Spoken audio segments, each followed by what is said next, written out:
We just ended week 1, your first full week inside of the program, which means today when you weigh in, we're going to have some standings and we're going to get to see who's at the top, who's at the bottom, where you stack up. And what I love about competition is if you allow it to, friendly competition can pull the best out in you. And although all of you aren't here just to compete against one another, what I would encourage all of you to do is to allow yourself to allow friendly competition to motivate you, because that's, competition. If you allow it to, it can help pull the best out in you. So without further ado, let's hop on the scales and see how you guys did last week.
I have some standings, our first week of standings. All right, so in 9th place, down 1.8 pounds, 0.825% is Nisha.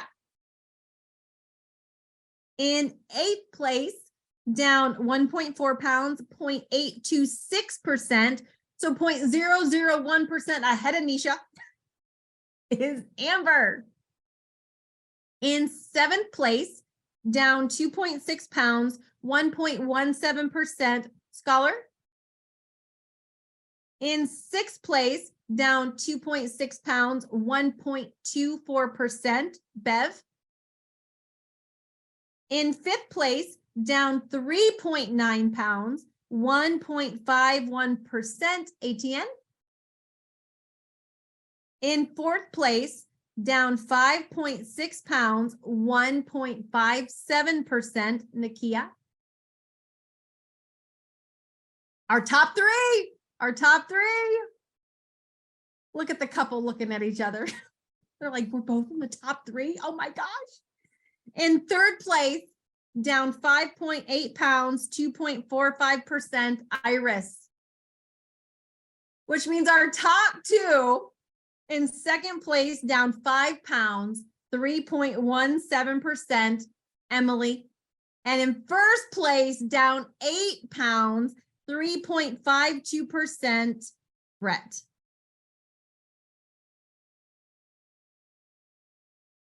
Congratulations. And what is so cool is that our husband and wife are both in 1st and 2nd in place. Like this, and they just got done freaking trekking across states to their son's graduation, all the things. Like, you can only imagine how long they've been planning this graduation, looking forward to this graduation, and to be starting a program like this during that time and to wind up in 1st and 2nd place. Like, so freaking proud of you, and so proud of all of you to make it through week 1, a successful week. As a collective group, the 9 of you were down 36.7 pounds, and 2 of you got into new decades this week. So Scholar is in the 2 teens. That means Scholar less than 20 pounds from Wonderland. You tell Wonderland I'm coming for you. And then also in the 2 teens this week is Brett. Brett is also in the 2 teens this week. And I believe, Brett was at 219, Scholar was at 218. So you two, it's going to be interesting to see who can race to Wonderland first. This week we're going to be talking about something that is a foundation for success. This really is at the root of your success, not just in health. And here's what I love about this program is all these things that we talk about. Yes, we're talking about them in context of your health, but they really do apply to every area of your life. The success of your marriage, the success of your business, the success of you being an employee, the success of your finances, the success of you parenting. Like success principles are success principles. The same principles it takes to build a successful business are the same principles it takes to be a good spouse, that it takes to lose weight, right?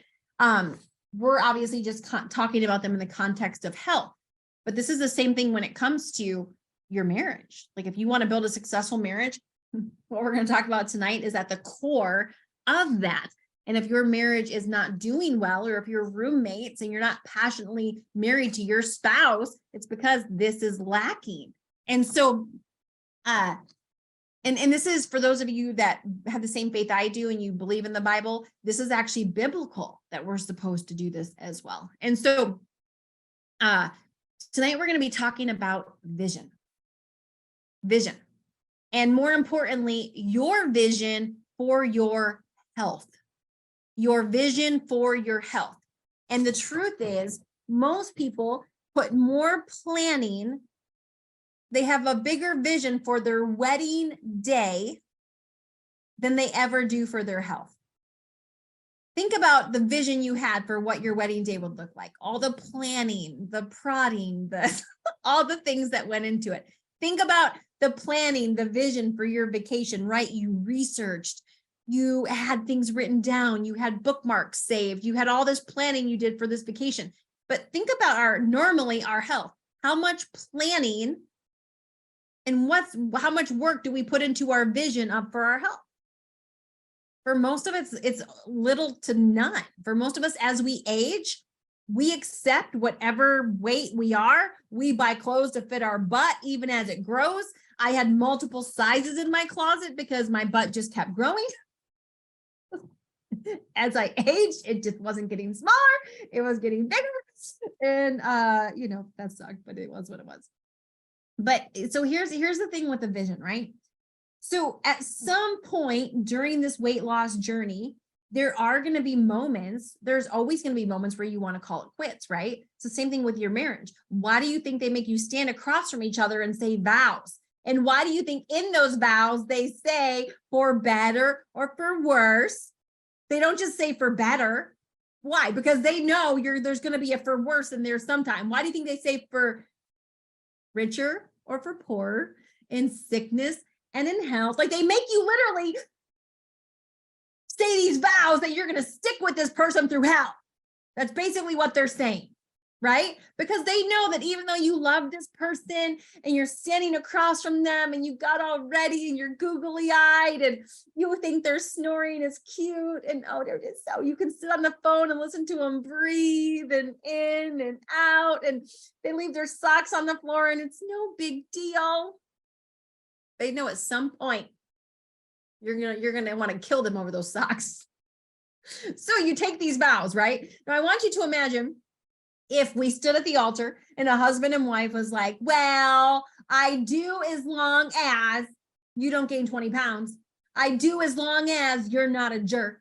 I do as long as you have a job with good health insurance.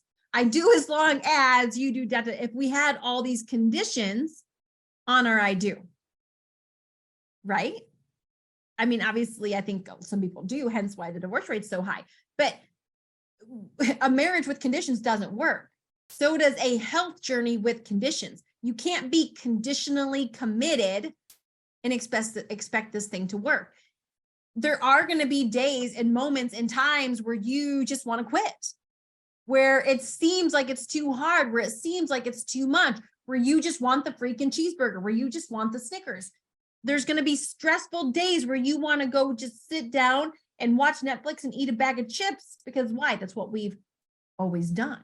For most of us, we're emotional eaters. When we encounter emotion, we cope with food. But there's one hope that you have to get past all the crap. And that is your vision. Your vision for where you're going. Where are you going? Why are you going there? Who are you going with? 1 year from today, where are you going to be? What is it going to look like? In your vision, I want you to imagine a GPS, if you will, like a GPS. Okay. Now, a GPS is a magical, heaven-sent invention. It got rid of maps. Like, was anyone, I know a lot of you are my age, around my age. So a lot of you remember the day before a GPS when we had to use a map to get places. And then when MapQuest came around, OMG, we could enter the address, we could print it out, and then we could tell us where to turn, right? Then we got these things called TomTom and Garmin, and we could punch in our address. And as long as the map was updated and give us this route, telling us how to get there, like, and now we all have them built in right on our phones or our vehicles. But here's the thing with the GPS. The way a GPS works is you enter the coordinates for where you're going. Now, if I tell the GPS, just take me somewhere downtown Atlanta, I could wind up in Buckhead or I could wind up in the ghetto. Like, I don't get to pick, right? Because I didn't put in the coordinates. So it's just going to take me wherever. Now, what if I have my GPS here? And what if I don't enter any coordinates? What does she do? What does the pushy broad on the phone do if I enter no coordinates? It shows you where you are. Shows you where you're going. With me. It doesn't Please alert make the me to wrong next turn. U-turn available. It does not tell me turn around now. Take the next U-turn. Does anyone else mute their person? Does anybody else mute her? So without entering the coordinates into the GPS, it just follows you around. It doesn't tell you if you made a wrong turn. It doesn't tell you if you're going in the wrong direction. It literally just follows you.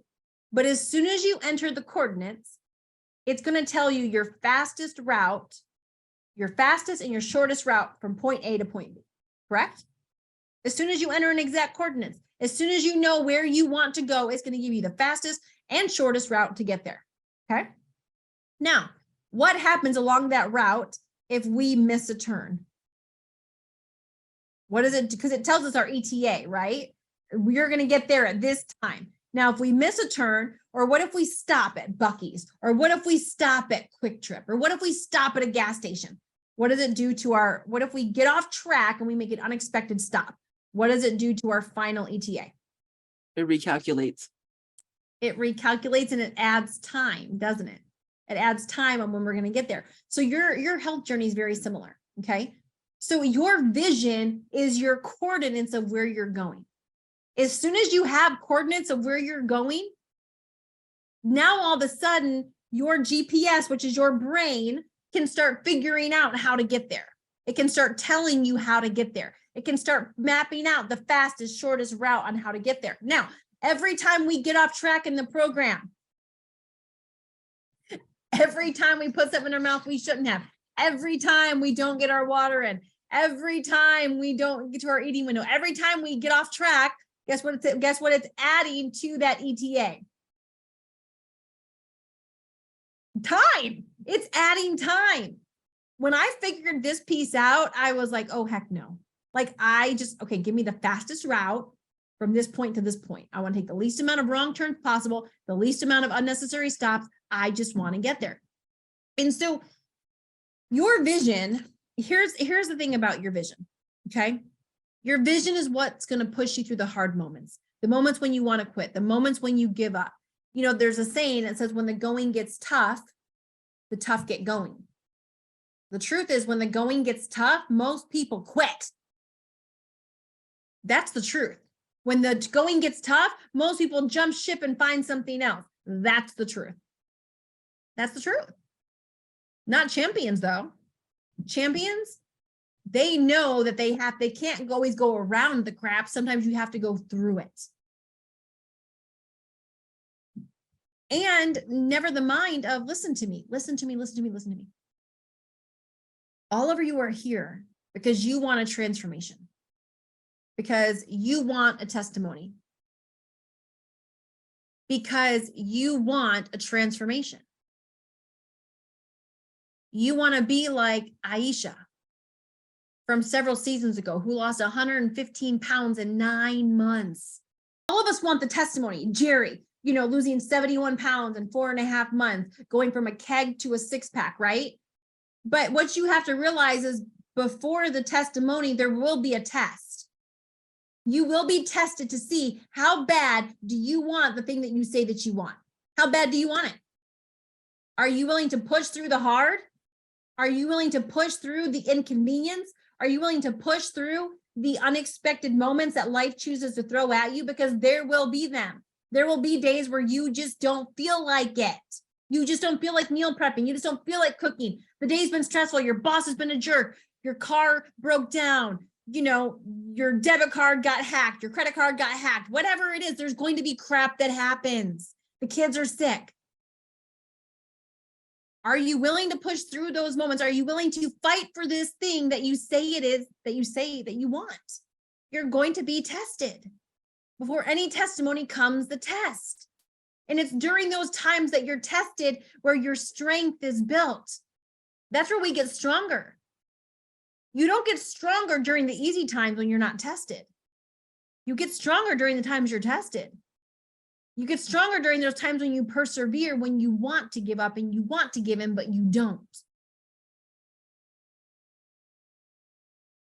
Where will I be in a year from now? Wow, that is an amazing question. Particularly since I have been here before, and in a year from that previous experience, my whole world fell apart. And so much is different this time. A year from now, I will be, if not at my goal, within 20 pounds of it. That's, standing at 175 pounds and ready to be better at 50 than I was at 20.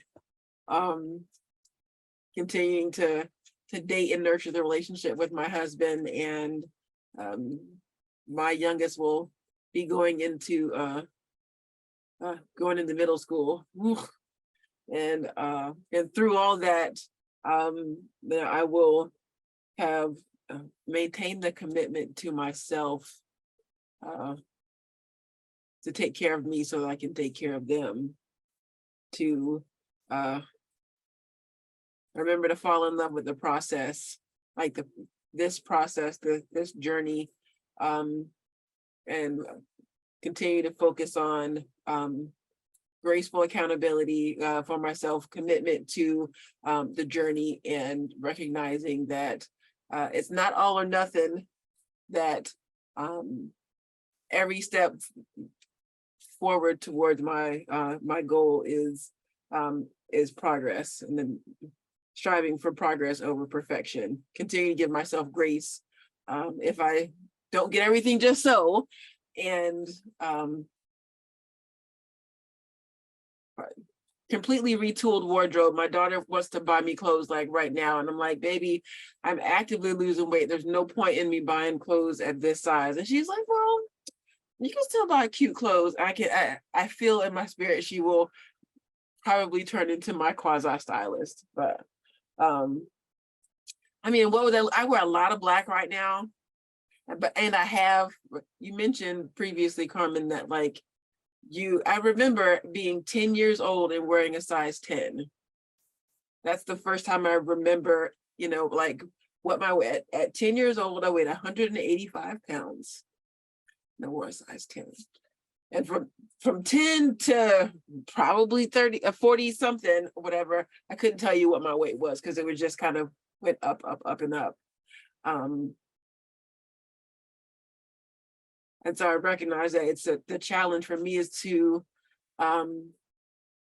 release that vision of myself, because I've only ever seen myself fluffy, right? And I have identified, like you were saying before, we got big bone people, and so, but I know that everybody's bones aren't the size their bones are. That's a a fallacy that we say that so that we feel more comfortable. And I will have embraced the vision of a fit, healthy, engaged mom whose vacations revolve around activities and not necessarily around food. Thank you. My goals aren't complicated. I won't steal the one that we came up with this weekend. I'll let Emily, because it was actually her idea. I think a year from now I'll be retired. So having that, figuring out what I'm going to do with that, and the big one will be, I want to be able to do, I think I showed in a video early in our Marco Polos when you wanted to see our workout areas. I'm going to get that salmon ladder done. But that means I got to get pull-ups back and be able to do that with my grandkids when they do their obstacle course, because they do the ninja obstacle course stuff. So I'm going to run one of those competitions with them. Nice. And then mostly after that, I just want to cook the meals for the family, but have them not be the massive smorgasbords of horrible stuff. Have a good mix and be able to show, a better way, because I taught martial arts for a long time, and then I made the excuse that I can't continue doing that and be a dad. And it wasn't true. It just gave me an excuse not to work out that hard anymore. Yeah. So, I guess my second goal in that time frame would be to start up a new style and maybe learn stick fighting. But the most is to be here. My mom and dad both died of some medical conditions. One, my mom couldn't do anything about. My dad was surprised with a heart attack like a long time ago. He was healthy, but eventually the heart wears out, but he lived longer than they thought they would. I don't want to get to the position where I'm living past that. And I guess that's my simple thing. Hi. Well, you got my heart pounding of excitement of thinking, looking at myself 1 year from now is so many things that I had to write them down. Like Nikia said about wearing dark clothes, I don't know why we fluffy people think that by wearing dark clothes we look smaller, like if it's magical. But so that's one of the things that I want to do. I want to start wearing colors. I love bling bling. I used to wear just like how I used to dress. So dressing, of course, is one. Of course, the number one would be getting healthier, be healthier, more active, especially more active with my kids. I usually, when they want to do something, I usually do things that they can do by themselves, and I'm over here watching them. I don't know. So I want to be more involved with them.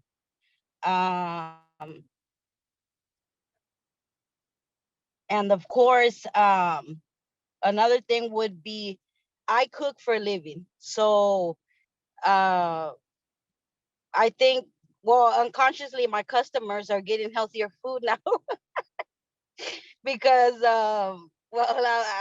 I try to, pass on at least, throw in more veggies instead of more meat, or, I try to do that. So one of my goals is to start a business or expand my business to something healthier.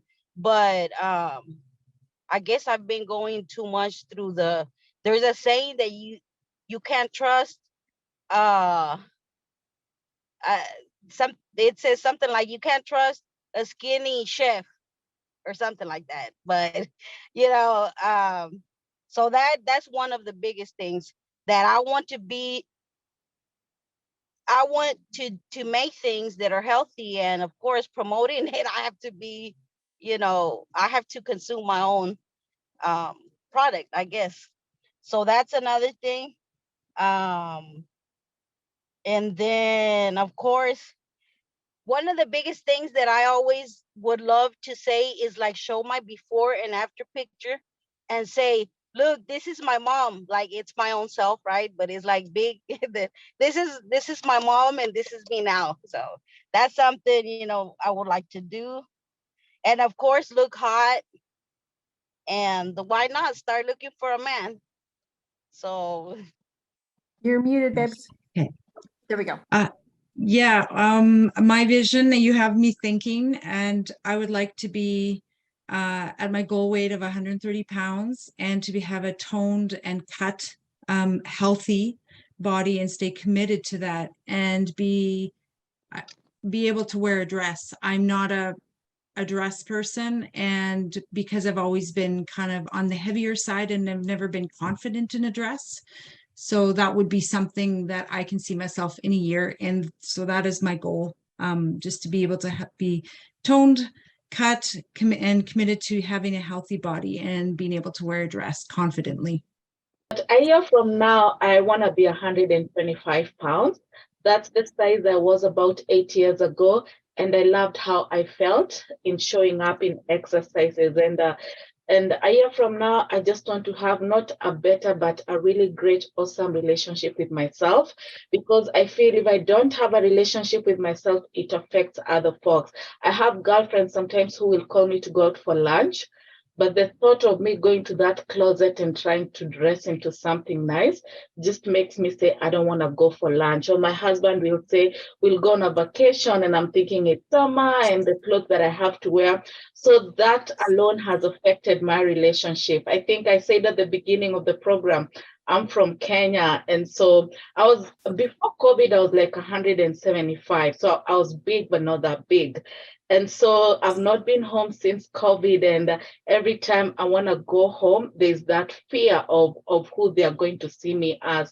I was planning to go home this summer, but because of the pregnancy, the doctor is against it. But I'm really looking forward to going back home next summer with a baby and, of course, very, very healthy. So a year from now, I'm going to be a mom of a 6-month-old boy.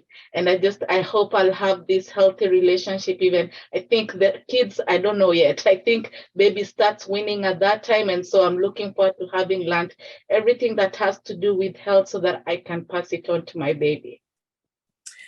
So a year from now, I plan to be at my goal weight, which is 125.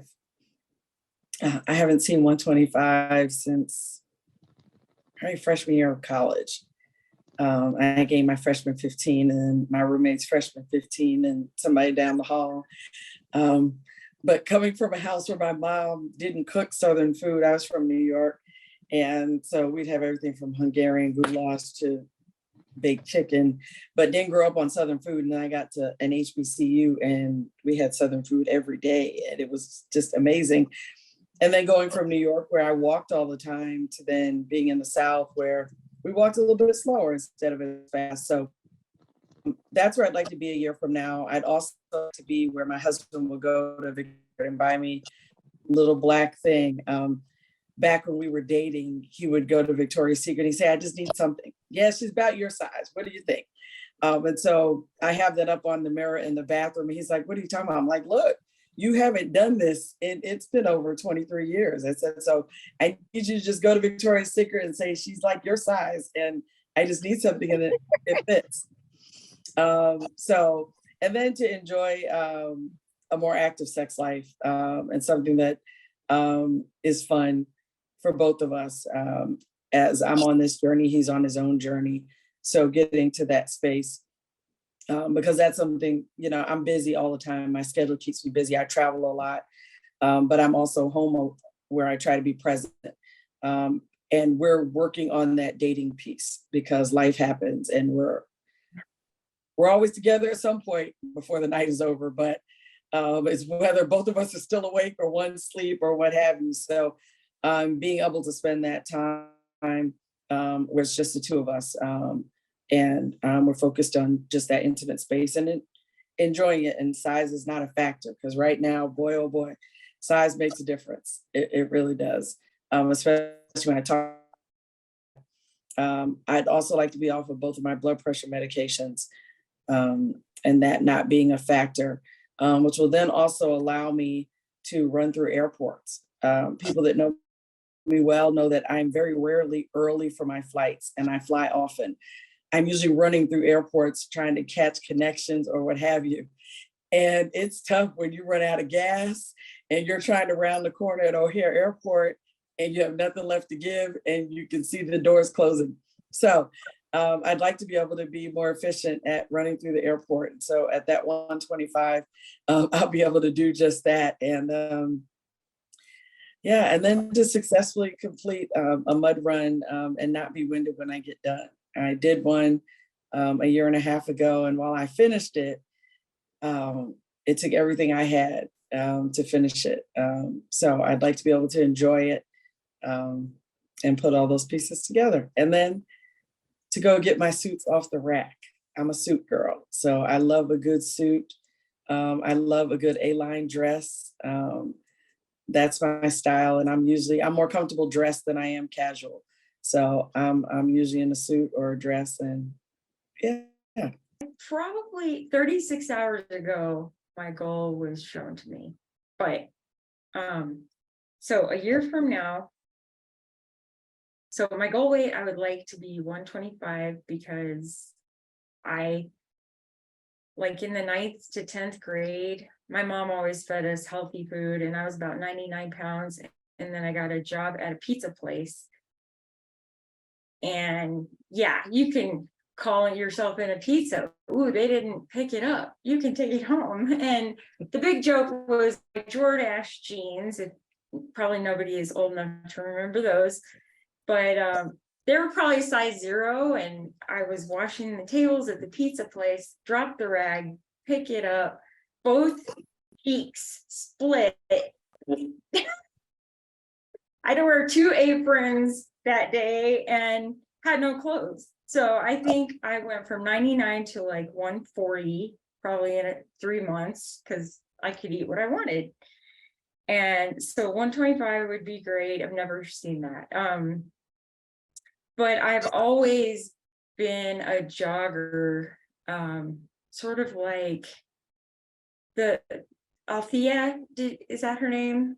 She says she'd never quit working out, but you can't work out a bad diet. So I've always been able to run, but working from home the last 3 years, just sitting here, I've knocked something out of joint and I can't jog anymore. So we're leaving San Diego yesterday, going over the bridge where when I was in the Navy, I would run that beach every day. And few people are running, and then we just see hundreds and hundreds of people, and I start going, good job, go, go, go. And he and my son are so embarrassed, and I'm like, ah! I start crying. So I turned it, I was like snotting everywhere. I said, 1 year. This is a yearly run, the Navy Coronado Bridge run. It's 4 miles. That's nothing. Let's do it. And he said, okay. So that is exactly a year from yesterday. And I'll wear shorts, maybe. I never have. But I think I could. Or maybe a tank top. Definitely a tank top. Maybe. Hopefully. So 1 year from today, I want to be fit. I want to weigh, my goal weight right now is 160. It might change later. The smallest I remember myself was 125 when I was in high school, but now I just feel like that's too small for me. What else? I want to get back traveling and participating in activities, because I feel like right now I won't travel. I'll miss out on certain activities or events with my family, just because I really don't want to be seen. I don't mind being seen in public, but it's like I have to find something to wear.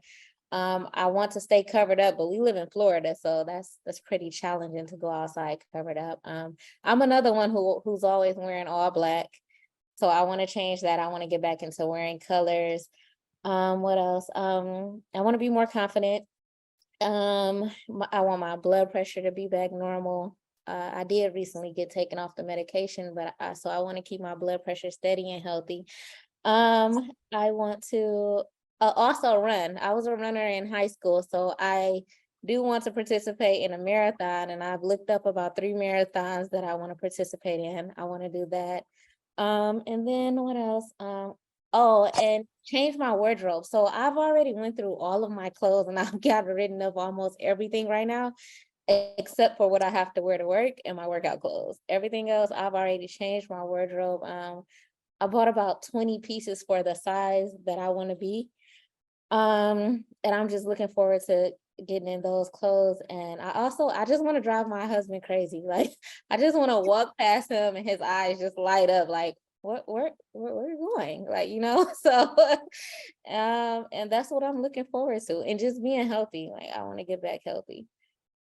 I've always been obsessed with travel, and one of my broader life goals has always been 10 countries every 10 years. And that's been on pause for a while because I didn't want to travel with diapers and COVID and all the things. So my favorite way to travel is a week's worth of clothing in just a backpack, like the size that'll fit under the seat in front of you on the plane, so that I'm always ready to go. I don't miss anything, just go, go, go. I hate hot weather and I hate the beach, so it has to be warm clothes. And a year from now, I will have a week's worth of clothes that fit in that backpack. And we're going somewhere. So as we come into week 2, and as you begin to work on this vision, as you begin to craft the vision, as you begin to ask yourself the question, if failure wasn't an option, what would this area look like? What would that area look like? I want you to run all of your choices by your vision. And you're going to ask yourself this question: does this line up with where I'm going or not? See, you're not dieting. You're eating according to your goals. You're eating according to your visions. You're eating according to who you want to be. And you're saying no to things not because you can't have them, because they don't line up with where you're going and who you're becoming. And if the things you're doing don't line up with your vision, they got to go. So every day this week, I want you asking yourself the daily activity, hitting snooze in the morning and not doing your workout. Does that line up with my vision? Not finishing my water. Does that line up with my vision? Not getting all my containers in. Does that line up with my vision?